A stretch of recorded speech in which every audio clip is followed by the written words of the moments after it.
Time to begin.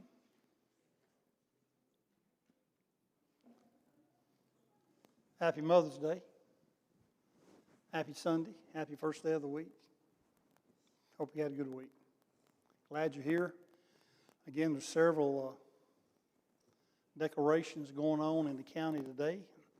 We got several folks that are going to be attending elsewhere, so maybe a little slack today, but glad you're here.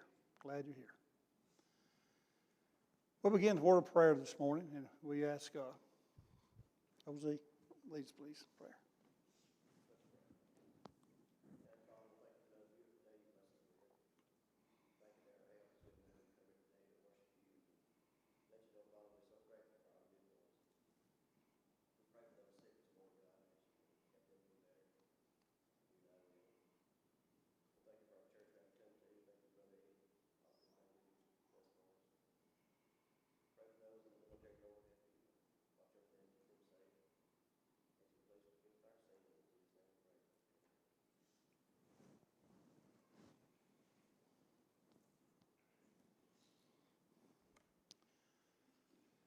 This morning we're going to talk about something that God has given each of us, and that is a conscience. Everybody has a conscience. And I guess the definition would be an awareness of right and wrong, and the facet of the mind that approves or disapproves based on one's value system. Our conscience has to be properly trained.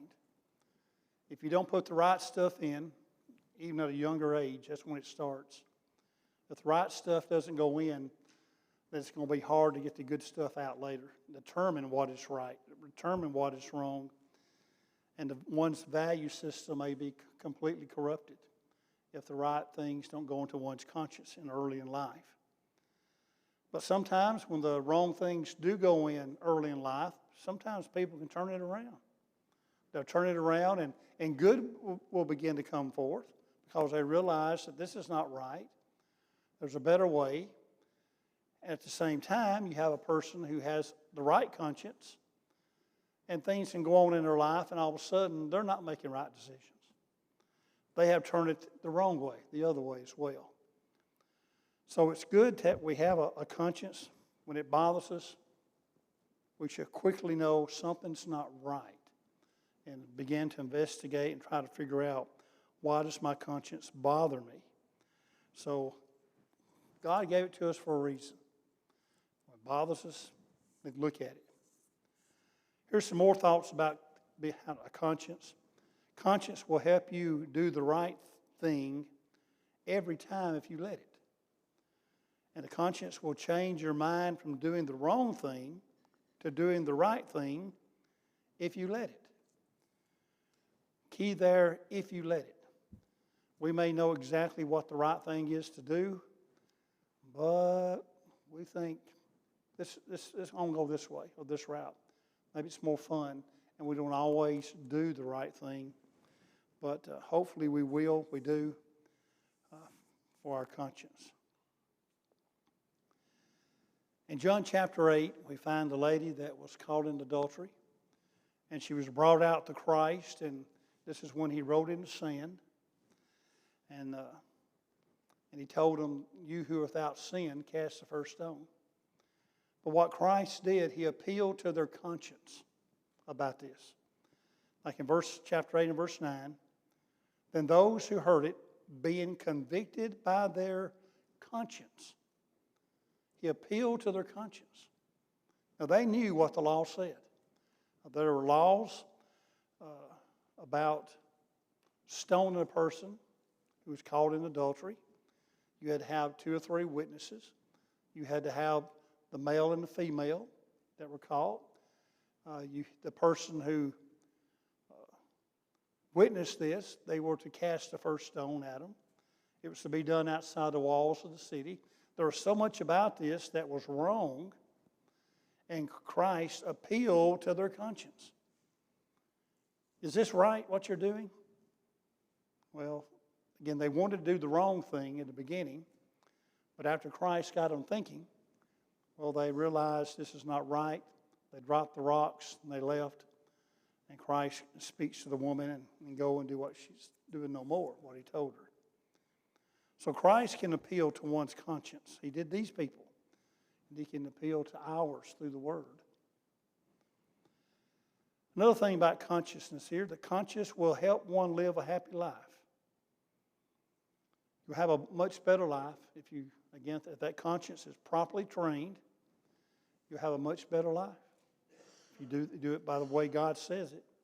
Isaiah 57, 20 and 21. But the wicked are like the troubled sea when it cannot rest, whose waters cast up mire and dirt. There is no peace, says my God, for the wicked. So if you want to be miserable, have the right value system, but continue to violate it. Continue to do that. You'll be miserable. You'll be troubled. You won't have a lot of rest. So again, it makes a difference if our happiness in life to go with our conscience that is trained properly. Something else about our conscience. If one violates his conscience enough, it will stop bothering him. And we know that happens.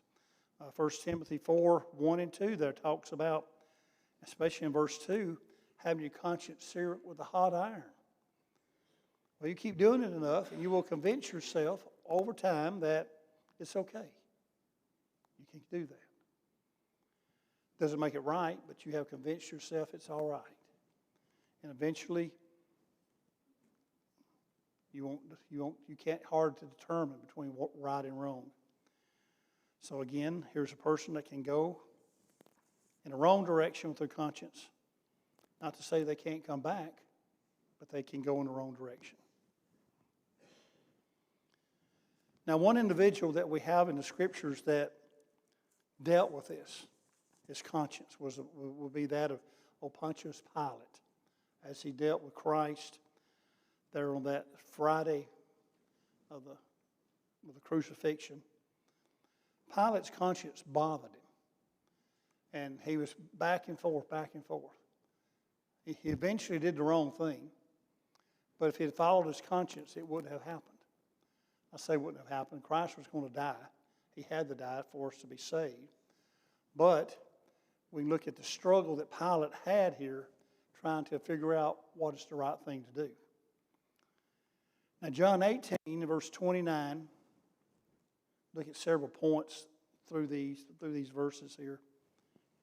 Pilate then went out to them and said, "What accusation do you bring against this man?"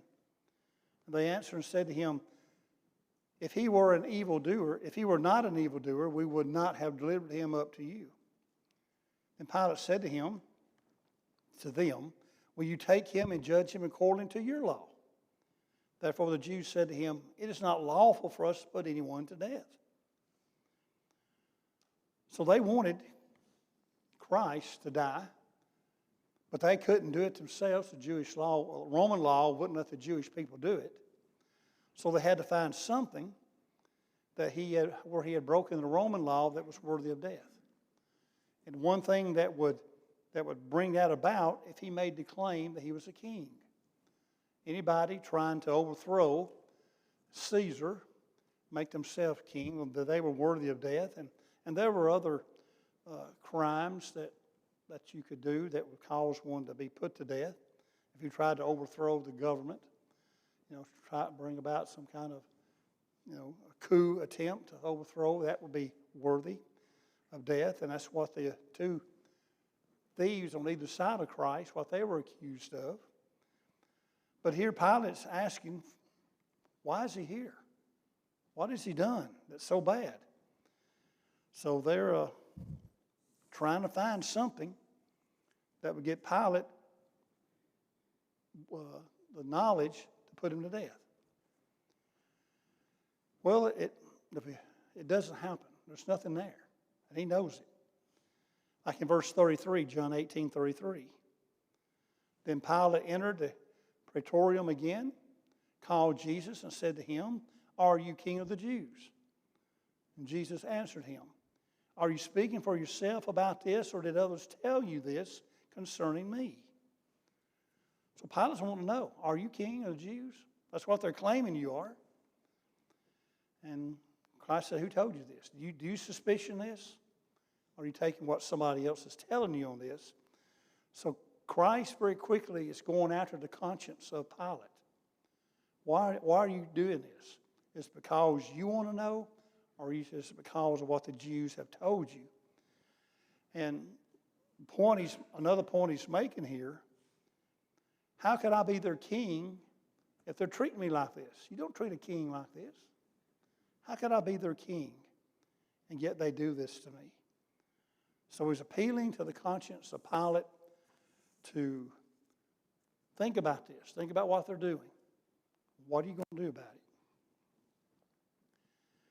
Verse 35 of John 18. Pilate answered, am I a Jew? Your own nation and chief priests have delivered you to me. What have you done? And Jesus answered, my kingdom is not of this world. If my kingdom were of this world, my servants would fight, so that I should not be delivered to the Jews. But now my kingdom is not from here. What have you done? He doesn't know. He's trying to figure it out. What have you done? And Christ plainly tells him, my kingdom is not of this world. He's saying that he is a king, but not of this world. And sure, if there'd be some fighting going on. His servants would certainly do battle with him, for him. But again, Pilate can't find anything wrong. And Christ is appealing to his conscience here. What about your conscience? Are you going to punish me even though I've done nothing wrong? In verse 37, and Pilate therefore said to him, are you a king then? Jesus answered, you say rightly that I am a king. For this cause I was born, and for this cause I have come into the world, that I shall bear witness to the truth. Everyone who is of the truth hears my voice.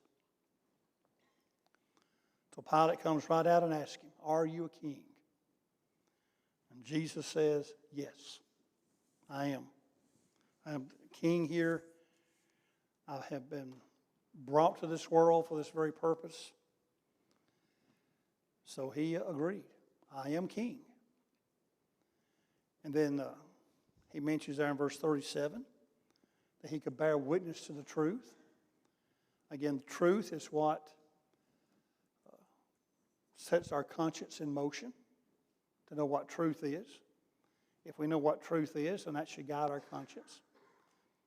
And then Pilate comes back in verse 38, said to him, what is truth? And when he had said this, he went out again to the Jews and said to them, I find no fault in him at all. So up to this point, the conscience of Pilate is working very well. He knows he can't find anything wrong that Christ has done, and he's not going to do anything that would cause him to be harmed. He's not going to put him to death. None of these things are going to happen. So he finds no fault. You don't punish somebody in which you don't find any fault in. That's not the way it works. Those who are punished because of wrongdoing. But nothing here has happened.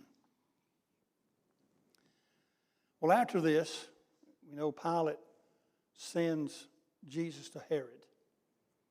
In Luke 23 and verse 8 and 9, it's where he goes to Herod.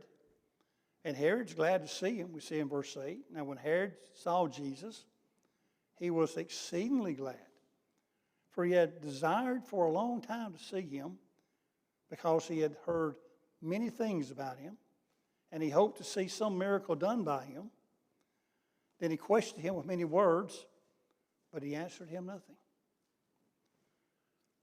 So Herod wanted to see him, wanted to perform some tricks. Come do some tricks here in front of me. Well, Christ didn't even speak, wouldn't say a word. Herod can't find anything wrong with him. Why is he here? Well, he sends him back to Pilate. Chapter 23 and verse 13, where this happens. Then Pilate, when he had called together the chief priests, the rulers, and the people, said to them, "You have brought this man to me as one who misleads the people.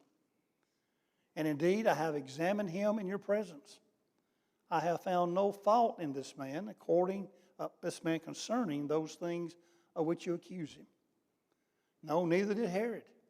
For I sent you back to him, and indeed nothing deserving of death has been done by him." So up to now, again, Pilate's conscience is working great. I can't find anything wrong. What has he done wrong? Where's the truth in this? But nothing's come out. Nothing's there. Pilate's doing a good job. Now we go back to John, and here's where they have the custom of releasing somebody. And Pilate's hoping that they'll release Christ. Let's just end this. Here it is, Passover, and we'll just release one of these criminals. We'll just forgive him of whatever he's done. And in verse 39 of John 18, "But you have a custom that I should release someone to you at the Passover. Do you therefore want me to release to you the King of the Jews?" And they all cried again, saying, "Not this man, but Barabbas." Now Barabbas was a robber. Why would you do this? Now his conscience is beginning to change right here. He's turning more, I'm going to try to please the people. If Christ is innocent, why do you put him before the group, this mob that's out there, and say, why not release him? If he's innocent, he shouldn't even be up there. So what Pilate should have done, he's free. There's nothing wrong. He's done nothing wrong. We're going to let him walk. But Pilate doesn't do that. His conscience now is beginning to crack a little bit. He's beginning to want to please the people more than he is wanting to hear truth. So what does he do? In John 19 verse 1, "So then Pilate took Jesus and scourged him." You can't find anything wrong with him. What has he done that's wrong? Nothing. Why does he do this? Why is he punishing an innocent man? Because all of a sudden, truth is no longer needed. He's going to try to go about and please the people. And because of that, his conscience is going astray here. Here's the first sign of it, or the second really.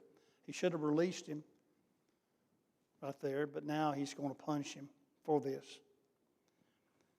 And of course, afterwards, after he's scourged, they put the crown of thorns on his head. They put that robe around him. And then they beat him some more. That shouldn't have happened. You don't treat an innocent man that way. But yet Pilate didn't have the care about what happened to Christ now, because his conscience is really getting out of whack. And then chapter 19 and verse 4, John. He brings Christ before the people again. Pilate then went out again and said to them, "Behold, I am bringing him out to you, that you may know that I find no fault in him." And Jesus came out wearing the crown of thorns and purple robe. And Pilate said to them, "Behold the man." If you didn't find any fault in him, why did you just put him through what you put him through? Again, his conscience led him in the wrong direction, in the wrong way, to treat Christ this way. And then verse 10 of John 19. And Pilate said to him, "Are you not speaking to me?" He's talking to Christ. "Do you not know that I have power to crucify you and power to release you?"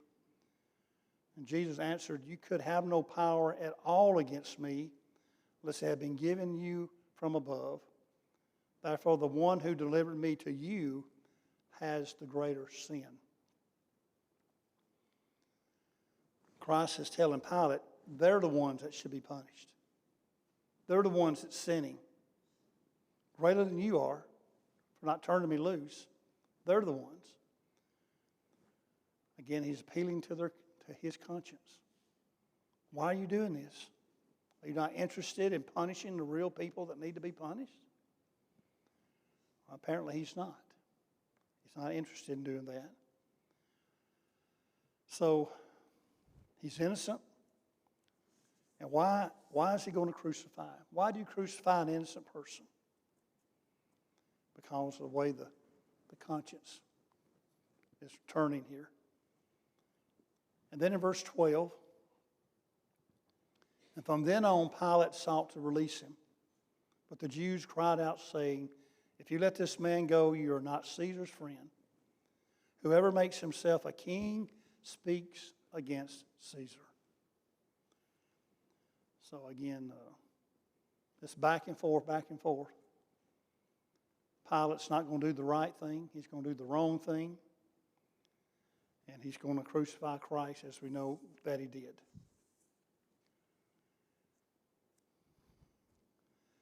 And we go back to John 18:37 through 38.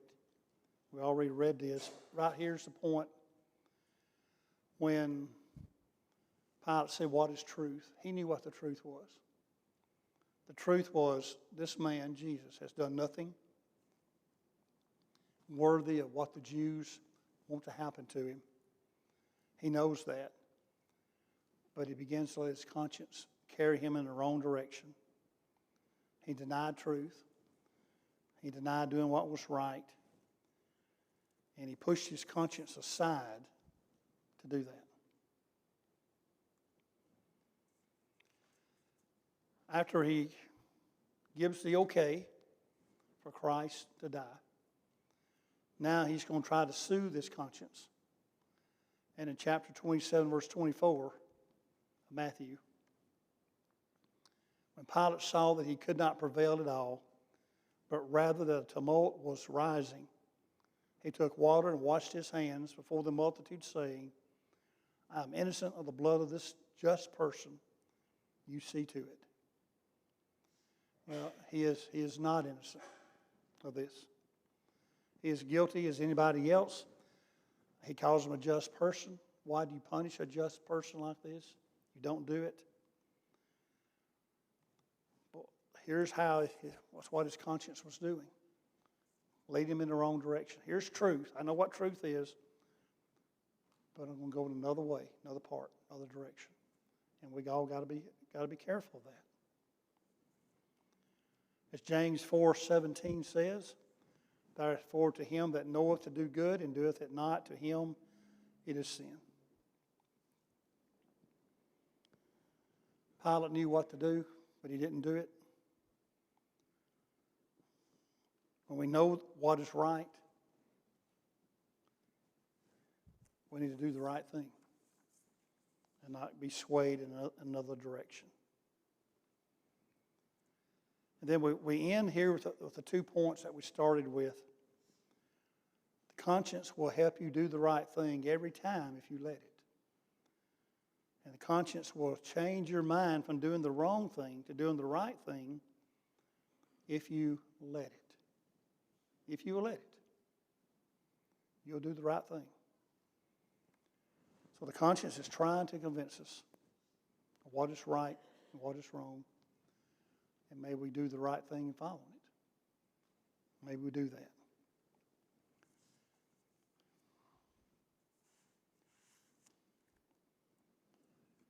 Anything on our conscience?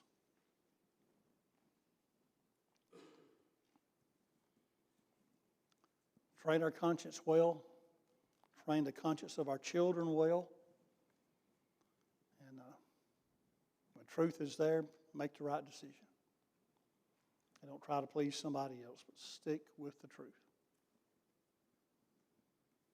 Our conscience will tell us what the truth is. All right. We'll end right here. Take up another subject next week.